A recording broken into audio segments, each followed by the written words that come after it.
Haptic Nav is a navigation device and an app that guides you entirely through touch. My name is Kevin Yu. I am the CEO and founder of Haptic, and we are creating the universal language through touch. I think the technology will be advancing in the future, and that's what we're all building here today, is to make it so that it is inclusive. And one of the elements to that is just tapping into a sense that has not been utilized for a very long time. There's a lot of big gaps here between, catching on to AI and like really trending topics and something that's really impactful and important that will kind of slowly build into our communities and into our day-to-day lives. Let's say you go to Disneyland, and instead of having to find all these rides, you get to feel your way to these areas, and it becomes kind of this magical experience. That should be the way technology is used in the future. That is the accessibility standard that should exist in the world. So we are just, again, so used to our maps, our visual sense of understanding this kind of information, and to alter and change that takes a little bit of adaptation. It's kind of like a tap that you get on your shoulder in every single country, maybe perhaps traveling, and or like the first time you've burned your hand on a stove.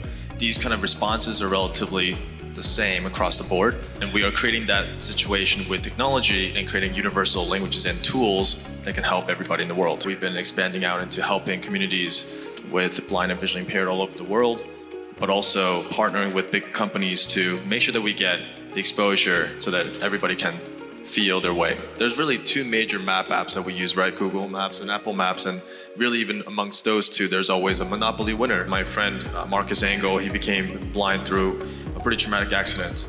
And from this point on, he came to me and said, after a year of rehabilitation, Google Maps and Apple Maps are not accessible, and this is causing a lot of stress in my life day to day. So that's kind of like what initiated a lot of the conversations. And by working with blind communities and people with deafness, hearing impaired, visual impairments from all different spectrums, we understand like what people truly want is accurate, clear communication with their surrounding.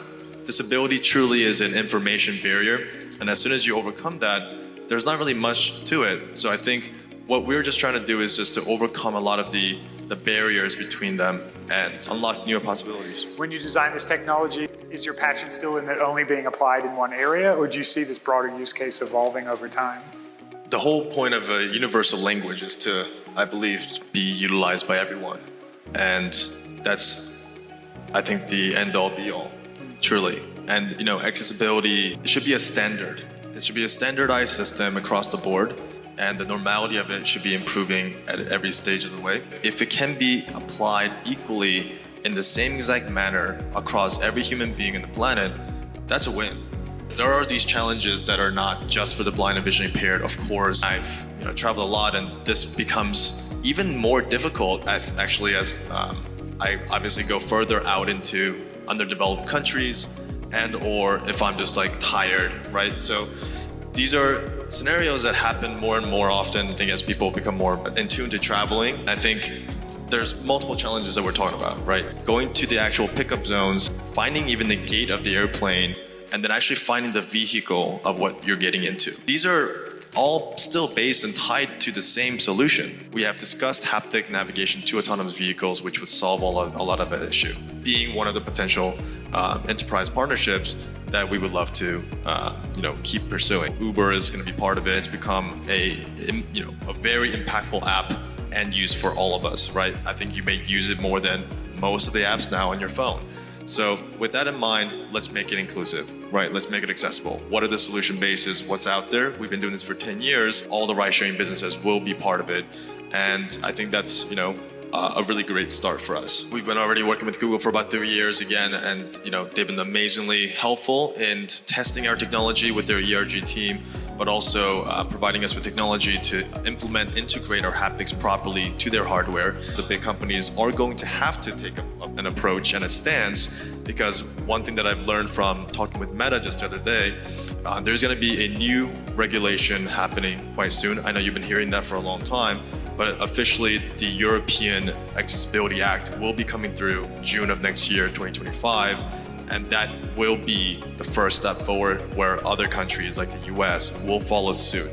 So that's a great sign for us. It will become a necessity, a standard that will improve, and we will be right there in order to make it happen. Again, like I can't emphasize enough the passion I have for accessibility. I was just in Ghana and also in Kenya providing a lot of technology from Google, and we've been partnering with them for about the past 3 years. By providing Pixel phones, I bring them to these organizations, Ghana Blind Union, and to a couple of other organizations in the US. And we provide smartphones, the newest smartphones, and the Haptic navigation technology in synchronization. And so for people that have not had the newest smartphones or even a smartphone in general and never have used Haptic navigation technology, for them this is like really a truly game changer. Kevin, any final thoughts before we open up to questions? Yeah, if you are part of this movement as a policymaker, as a decision maker, as an influencer, whatever it could be, you're part of the movement right now, and this is all going to be happening very rapidly in the next couple of years. So please join us in this journey. It's all about word of mouth and feeling to believe it. Haptic, again, is not something you can just talk about in 5 seconds. I can say information through touch, navigation through vibrations, but what that actually feels like, you should feel it for yourself. We can all feel through our skin, right? Biggest organ in our body. This allows us to be able to, experience that smooth, intuitive way of waving your phone and feeling which direction is correct entirely through your fingertips is intuitive, but also accessible and available for everyone.